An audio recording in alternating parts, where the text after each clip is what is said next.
दोस्तों नमस्कार।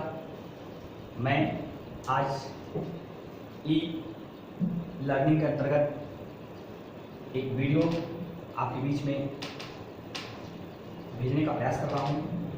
दोस्तों वीडियो कैसा होगा, वीडियो कैसा लगेगा, इसके टर्म्स ऑफ कंडीशंस कैसे होंगे, इस सारी की सारी चीज़ें आप एनालिसिस कीजिएगा और निश्चित तौर पे हमें सूचित करने का प्रयास कीजिएगा कि वीडियो कैसा रहा।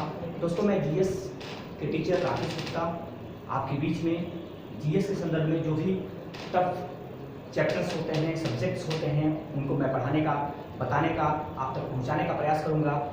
इस संदर्भ में मेरी शुरुआत के दिनों में आज जीएस के चैप्टर्स कौन से होते हैं, जीएस के सब्जेक्ट्स कौन से होते हैं, जीएस कहाँ से ज़्यादातर क्वेश्चन पूछा जाता है, इन्हीं बातों को लेकर आज हमारी चर्चा होगी। तो उस केसेस में दोस्तों मैं देखता हूँ कि अपने विद्यार्थियों के बीच में कि ज़्यादातर विद्यार्थी जीएस के समस्याओं को लेकर बहुत ज़्यादा एक तरह से दुखित रहते हैं कि जीएस बहुत टफ है, जीएस कैसे तैयार होगा, जीएस को कैसे हम लोग तैयार करें, कहाँ पर तैयार करें। तो उसी संदर्भ में मैं इस चीज़ को आपको बताने का प्रयास करूंगा कि जीएस कैसे कहाँ से तैयार की जा सकती है, कौन कौन सिलेबस से जुड़ते हैं। तो उस श्रृंखला में मेरी सामान्य अध्ययन की आज जो एक पहली वीडियो बन रही है, उस वीडियो में सामान्यतः मैं आने वाले सब्जेक्ट को इंक्लूड करने का प्रयास करूंगा। तो उस केसेस में हमारी पहली सब्जेक्ट होगी ज्योग्राफी। दोस्तों ज्योग्राफी जीएस के दृष्टिकोण से मैक्सिमम क्वेश्चन पुटअप करने वाला सब्जेक्ट होता है। उस संदर्भ में मैं ज्योग्राफी को पहले बताने का प्रयास कर रहा हूँ, जिससे कि आप यह समझ सकें कि एक बहुत इम्पॉर्टेंट सब्जेक्ट को कैसे पढ़ा जाए, उसे कौन कौन से टर्म्स होंगे, कहाँ से क्वेश्चन पूछे जाएंगे। तो उस केसेस में दोस्तों ज्योग्राफी के दो कंडीशंस होते हैं, एक इंडियन ज्योग्राफी होता है, एक वर्ल्ड ज्योग्राफी होता है। इंडियन ज्योग्राफी में भारत के भौगोलिक क्षेत्रफल, भारत के संसाधन, भारत के जो भी सीमाएं हैं, भारत का समुद्रिक सीमा है, इन सबों के बारे में हम लोग पढ़ने का प्रयास करते हैं। तो ज्योग्राफी का दूसरा पोर्शन होता है दोस्तों वर्ल्ड ज्योग्राफी, जिसे हम विश्व भूगोल कहते हैं।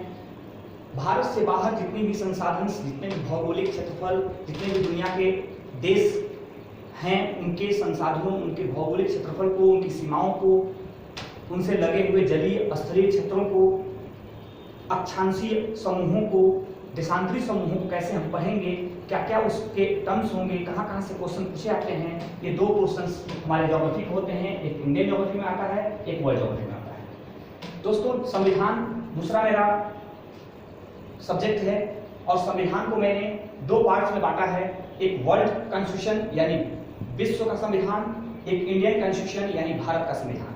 दोस्तों वर्ल्ड का संविधान मैंने इसलिए दिया है कि मैं जानता हूं कि मेरे वीडियोस को ज़्यादा सिविल सर्विसेज के लड़के देखने का प्रयास करेंगे, तो निश्चित तौर पर सिविल सर्विसेज में एक वर्ल्ड कॉन्स्टिट्यूशन यानी विश्व संविधान महत्वपूर्ण पोर्शंस होता है। उससे क्वेश्चन अक्सर आपसे देखने को मिलते होंगे, काफ़ी परेशान करने वाले क्वेश्चन होते हैं। तो दोस्तों मैं निश्चित तौर पर उन समस्याओं का समाधान करने का प्रयास करूंगा जो विश्व संविधान से पूछे जाते हैं और विश्व संविधान के क्वेश्चन ज़्यादा इंपॉर्टेंट होते हैं।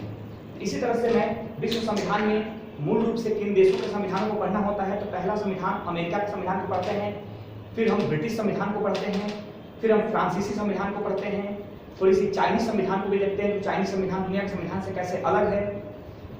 उसके बाद जापानी संविधान को थोड़ा सा जानने का प्रयास करते हैं। उसी बीच में बहुत सारे दुनिया के देशों के रेवोल्यूशंस, क्रांतियाँ, उस देश के संविधान के निर्माण में बड़ा योगदान दिया, उन सभी चीज़ों को हम लोग पढ़ने का प्रयास करेंगे।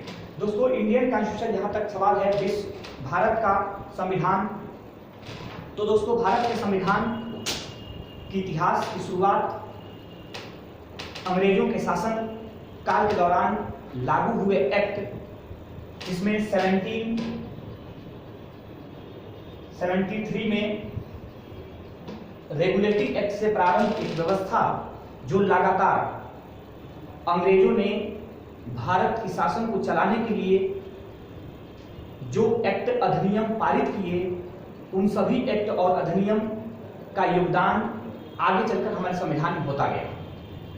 उस परिस्थिति में हम उसे संविधान से पहले संविधान के विकास के लिए आने वाले एक्ट को संवैधानिक विकास के अंतर्गत रखते हैं।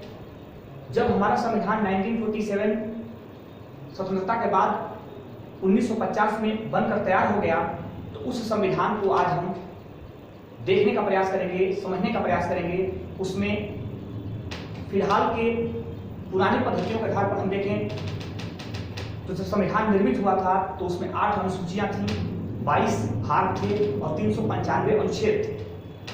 लेकिन आज मूल रूप में आज भी 395 अनुच्छेद हैं। वैसे अनुच्छेदों की संख्या दोस्तों 465 तक पहुंच गई है। भाग के रूप में देखें तो मूल भाग के रूप में आज हम संविधान के 22 भाग पाते हैं और अनुसूचियों के रूप में आज हमारी अनुसूचियों की संख्या 12 हो चुकी है। कितनी दोस्तों? 12 हो चुकी है। हमारी अनुसूचियों की पहले 8 संख्या में 4 इंक्लूड करके 12 की गई है, तो एक 9वां अनुसूची 1951 में जोड़ा गया, 10वां अनुसूची 1985 में जोड़ा गया, 11वां अनुसूची 1992 में और 12वां अनुसूची 1992-93 में जोड़ा गया। तो दोस्तों हम आज अपने भारतीय संविधान में 12 अनुसूची, 22 भाग और 395 मूल रूप से अनुच्छेदों के साथ पढ़ने का प्रयास करेंगे, देखने का प्रयास करेंगे कैसे संविधान को हम अच्छे से ढंग से समझ सकते हैं। उसके बाद दोस्तों इकोनॉमिक्स, अर्थव्यवस्था एक ऐसा विषय होता है दोस्तों सारे स्टूडेंट्स के लिए काफ़ी बड़ा और टफ सब्जेक्ट माना जाता है। उस केसेस में मैं दोस्तों जो इकोनॉमिक्स को आपको बताने का प्रयास करूंगा, मैं विश्वास दिलाऊंगा कि इस इकोनॉमिक्स को पढ़ के आप निश्चित तौर पे अपनी सभी के सभी समस्याओं को सॉल्व कर सकेंगे। एक ऐसा अवसर इकोनॉमिक्स के रूप में दूंगा जो निश्चित तौर पे आपके लिए बेहद इंपॉर्टेंट होगा। शायद ऐसी अवसर की तलाश आप करना चाह रहे होंगे। मैं अपनी पूरी क्षमता के साथ आपकी इस तलाश को पूरा करूंगा। जहां तक अर्थव्यवस्था की सवाल है उसमें 3 अर्थव्यवस्था के पार्ट्स होते हैं। सोशलिज्म इकोनॉमिक्स जिसे समाजवादी अर्थव्यवस्था कहते हैं, कैपिटलिज्म इकोनॉमिक्स जिसे हम पूंजीवादी अर्थव्यवस्था कहते हैं और मिक्स्ड इकोनॉमिक्स जिसे हम मिश्रित अर्थव्यवस्था कहते हैं।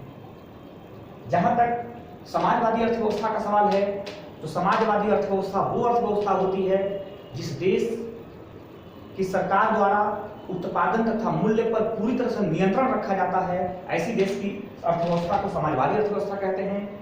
दोस्तों कैपिटल इकोनॉमिक्स पूंजीवादी अर्थव्यवस्था में किसी देश की अर्थव्यवस्था की पूरी तरह से उत्पादन की क्षमता और मूल्य निर्धारण की क्षमता उस देश के निजी लोगों द्वारा किया जाता है, उसमें सरकार की भागीदारी नहीं होती है। दोस्तों ऐसी अर्थव्यवस्था को हम पूंजीवादी अर्थव्यवस्था के रूप में जानते हैं। मिक्स्ड इकोनॉमिक्स जैसा कि भारत का इस समय वर्तमान अर्थव्यवस्था एक मिश्रित अर्थव्यवस्था है और मिश्रित अर्थव्यवस्था में इन दोनों के मिश्रण अर्थात ऐसा उत्पादन क्षमता और ऐसा मूल्य निर्धारण की क्षमता जो सरकार और निजी दोनों लोग की भागीदारी उसमें होती है, ऐसी व्यवस्था को हम लोग मिश्रित अर्थव्यवस्था कहते हैं। सामान्यतः दोस्तों दुनिया के मैक्सिमम विकासशील देशों में हम आज मिश्रित अर्थव्यवस्था देखते हैं, लेकिन दुनिया आज बदलती दुनिया के स्वरूप में प्रवेश करते हुए दोस्तों पूंजीवाद की तरफ बढ़ती जा रही है। भारत की भी अर्थव्यवस्था लगभग पूंजीवाद की तरफ आगे बढ़ गया है। मैं बताने का प्रयास करूंगा इस पूंजीवाद में क्या क्या भारत के लिए आज चुनौतियां हैं, क्या क्या भारत के लिए आज अवसर है और भारत आज अपनी इन चुनौतियों और अवसर को कैसे नियोजित कर रहा है, इसको निश्चित तौर पे हम जानने का प्रयास करेंगे। दोस्तों उसके बाद मैं इतिहास के पन्नों में जब जाऊंगा इतिहास को पढ़ने का प्रयास करूंगा। इतिहास को 3 पार्ट्स में डिवाइड किया जाता है, जिसमें एक एंशिएंट, दूसरा मेडुअल और तीसरा मॉडर्न। जहां तक प्राचीन इतिहास का सवाल है तो दोस्तों हम प्राचीन सभ्यताओं को, प्राचीन संस्कृतियों को, प्राचीन जरूरतों को कैसे हमारे पूर्वजों ने जिया था, कहाँ कहाँ उन्होंने अपने जीवन को बिताने के दिनों में क्या क्या शुरुआत किया था, उसे हम जानेंगे। दोस्तों मेडुअल मध्यकालीन इतिहास के तौर पर हम जब भारत में खासकर जब भारतीय मध्यकालीन इतिहास को पढ़ते हैं तो भारत में जो व्यवस्था मध्यकाल में निर्मित हुआ था जिसमें हम पूरी तरह से मुगलों से लेकर पहले गुलाम वंश से लेकर मुगल वंश तक जिन जिन लोगों ने शासन किया, जो लोगों ने शासन व्यवस्था के अंतर्गत हमारे देश को व्यवस्थित करने का प्रयास किया, या इसमें कौन कौन सी बाधा उत्पन्न हुई, किन राजाओं की बहुत बड़ी भूमिका रही, कौन सी राजा ने किस व्यवस्था के अंतर्गत देश को चलाने का प्रयास किया था, उसे हम मेडुअल यानी मध्यकालीन इतिहास के अंतर्गत जानने का प्रयास करेंगे। दोस्तों, जब हम आधुनिक इतिहास की बात करते हैं तो निश्चित तौर पर हमें ये बता दूं आपको कि आधुनिक इतिहास सबसे ज़्यादा इंपॉर्टेंट इसलिए होता है क्योंकि इससे सबसे ज़्यादा क्वेश्चंस पूछे जाते हैं और ये किसी भी एग्जाम्स के लिए बेहद इंपॉर्टेंट इतिहास का पोर्शन होता है। इसमें हम सामान्य तौर पर मुगलों के शासन की समाप्ति और भारत में यूरोपियनों की शुरुआत के साथ इसकी शुरुआत करते हैं और भारतीय फ्रीडम फाइटर्स, भारतीय 1857 की क्रांति और उसके बाद भारत में होने वाली घटनाओं को ज़्यादातर इस पर फोकस करने का प्रयास करते हैं। तो दोस्तों, ये हमारा आधुनिक इतिहास में अभी आज बता दे रहा हूँ कि ज़्यादा इंपॉर्टेंट है, इसको ठीक से आपको पढ़ने का प्रयास करना चाहिए। उसके बाद हमारे सामान्य विज्ञान। दोस्तों, सामान्य विज्ञान किसी भी स्टूडेंट्स के लिए, चाहे वो टेक्निकल स्टूडेंट रहा हो या नॉन टेक का स्टूडेंट रहा हो, उसके लिए निश्चित तौर पर चुनौती की स्थिति बनती है। थोड़ा सा टेक्निकल स्टूडेंटों के लिए आसान हो जाता है, लेकिन नॉन टेक के स्टूडेंटों के लिए थोड़ा टफ होता है। खैर, मैं आपको ये बता दूं कि बहुत विज्ञान को लेकर परेशान होने की जरूरत नहीं है। हमारे विज्ञान को 3 पार्ट्स में बांटे गए हैं। एक बायोलॉजी, जिसमें जीव विज्ञान को पढ़ते हैं, एक आपके केमिस्ट्री को पढ़ते हैं और एक फिजिक्स को पढ़ते हैं। दोस्तों, इसमें बायोलॉजी जो सबसे अधिक इंपॉर्टेंट होता है, उसके अंतर्गत हम मानवीय बायोलॉजी, जिसे ह्यूमन साइंस कहते हैं, पार्ट्स ऑफ बायो यानी कि हम जो है कि पार्ट्स ऑफ मानव को पढ़ने का प्रयास करते हैं, मानव के अंगों को जानने का प्रयास करते हैं। दोस्तों, इसमें तो मूल रूप से हम बायो में ब्लड को पढ़ेंगे, पार्ट्स ऑफ बॉडी को पढ़ेंगे, आप फूड्स को पढ़ेंगे, उसमें खाद्यान्न क्या क्या होते हैं, मिनरल्स, कार्बोहाइड्रेट, वसा, ऊर्जा इत्यादि चीजें हमें कैसे प्राप्त होती है, इन चीजों को हम बायो में पढ़ने का प्रयास करते हैं। इसी से ज्यादा क्वेश्चन पूछे जाते हैं। दोस्तों, जहां तक केमिस्ट्री का सवाल है तो केमिस्ट्री एक छोटा सा क्वेश्चन पूछा जाता है जिसमें यौगिक से क्वेश्चन पूछे जाते हैं सामान्य तौर पर, जिसमें तत्व मिश्रण से क्वेश्चन पूछे जाते हैं तमाम तौर पे। तो इस तरह से 2-3 पार्ट्स ऐसे होते हैं जिससे ज्यादातर क्वेश्चन पूछे जाते हैं। तो तत्व मिश्रण और यौगिक जैसे चैप्टर से हमको क्वेश्चन तैयार करने हैं। दोस्तों, फिजिक्स का जहां तक सवाल है तो फिजिक्स में 2-3 चैप्टर्स ऐसे इंपॉर्टेंट होते हैं जिसको निश्चित तौर पर पूछा जाता है, अक्सर पूछा जाता है, जिसमें सबसे ज्यादा इंपॉर्टेंट होता है प्रकाश, जिसे लाइट कहते हैं। दूसरा, लाइट से बहुत सारे क्वेश्चन पूछे जाते हैं। दूसरा, तापमान से भी हम क्वेश्चंस को जानने का प्रयास करते हैं कि कैसे तापमान में बदलती स्वरूप में उष्णकटिबंधीय या शीतोष्णकटिबंधीय के अंतर्गत क्षेत्रीय रूप में तापमान में क्या अंतर आता है, सागरीय और स्थलीय रूप से क्या डिफरेंसेस देखते हैं, उस तापमान को भी हम पढ़ने का प्रयास करते हैं। उसके बाद जो आज के परिवेश में दोस्तों सामान्य अध्ययन में जो सबसे इंपॉर्टेंट चीजें होती जा रही हैं वो है समसामयिकी। समसामयिकी मतलब जो रोज की घटनाएं हैं जो हमारे बीच में घट रही हैं, हमारे देश हमारे काल में घट रही है, उसे हम पढ़ेंगे। तो उसको हमने 2 पार्ट्स में बांटने का प्रयास किया है। दोस्तों, एक उसमें नेशनल मूवमेंट, एक इंटरनेशनल मूवमेंट। नेशनल राष्ट्रीय समसामयिकी के अंतर्गत दोस्तों भारत में जो रोज की घटना, बड़ी घटनाएं, नेशनलिस्ट घटनाएं घट रही हैं, खासकर हमारे आज के खेल के दिनों में राष्ट्रमंडलीय खेल से होने वाले प्रश्न, ओलंपिक खेल से होने वाले प्रश्न, राजनीतिक क्षेत्रों से आने वाले प्रश्न, या हमारे देश में आने वाले मेहमानों से संबंधित कोई प्रश्न, अगर इंटरनेशनल मेहमानों से संबंधित कोई प्रश्न उठता हो तो हमें नेशनल या राष्ट्रीय मुद्दों पर ज़्यादा फोकस करने की जरूरत है। इसके लिए हमें अखबार, न्यूज़पेपर, टीवी का सहारा लेना होगा। दोस्तों, हम अपने दोस्तों के बीच में बैठकर डिबेट भी कर सकते हैं। इसके लिए काफ़ी अच्छा होता है, बेहद इंपॉर्टेंट होता है वो चीज़ों को समझना, बारीकी से उसकी समझ भी बढ़ती है, तर्क क्षमता भी हमारी बढ़ती है और हमारी नॉलेज ऑफ व्यू भी उसमें बढ़ता जाता है। जहाँ तक इंटरनेशनल मुद्दों की सवाल है तो इंटरनेशनल मुद्दों में मूल रूप से हमें वो पढ़ने की जरूरत है जिसमें दुनिया के बड़े बड़े संगठनों द्वारा जिस देश में सम्मेलन आयोजित किए जाते हैं, दुनिया के 2 बड़े देश आपस में किसी मुद्दों पर एक होते हैं, या भारत के साथ दुनिया के किसी देश का संबंध मजबूत होता है, किस मुद्दे पर मजबूत हुआ है। आज बदलती परिवेश में विज्ञान या युद्ध से संबंधित जो संधियां हो रही हैं, जो एक तरह से घटनाएं घट रही हैं उनको हमें पढ़ने की जरूरत है। दुनिया में कोई शोध हो रहा है, दुनिया में कोई पुरस्कार मिल रहा है, बड़े बड़े पुरस्कार जब मिलते हैं उससे भी क्वेश्चन पूछे आते हैं। फिल्म जगत से पुरस्कार मिलते हैं, राजनीतिक जगत के पुरस्कार मिलते हैं, विज्ञान जगत के पुरस्कार मिलते हैं, इन सभी पुरस्कारों को हमें पढ़ना होगा। तो दोस्तों इस तरह से मैंने एक छोटी सी स्वरूप में आपको बताने का प्रयास किया कि मूल रूप से जीएस के कौन कौन से क्वेश्चन होते हैं और आपको किन किन चीज़ों से तैयारी करनी होगी। इस वीडियो को आप ध्यान से देखिएगा और इसमें जो कुछ भी सुझाव देना होगा निश्चित मुझे सुझाव दीजिएगा। दोस्तों मेरे चैनल को आप सब्सक्राइब कीजिएगा, मुझे लाइक कीजिएगा दोस्तों, और जैसे ही आपको चीज़ें पसंद आए हमें कमेंट के द्वारा बताइएगा। कुछ चीज़ें ना भी पसंद आए, कुछ अपने तरफ से मुझसे चाहते हो, आप कोई टॉपिक चाहते हो कि सर इस टॉपिक पे आप एक वीडियो डाउनलोड करते, निश्चित तौर पे आपकी बातों को हम ख्याल रखेंगे। आपकी बातों को ख्याल रखते हुए मैं वीडियो बनाने का प्रयास करूंगा। तो दोस्तों अगली वीडियो हमारी ज्योग्राफी के जल्दी ही आने वाली होगी।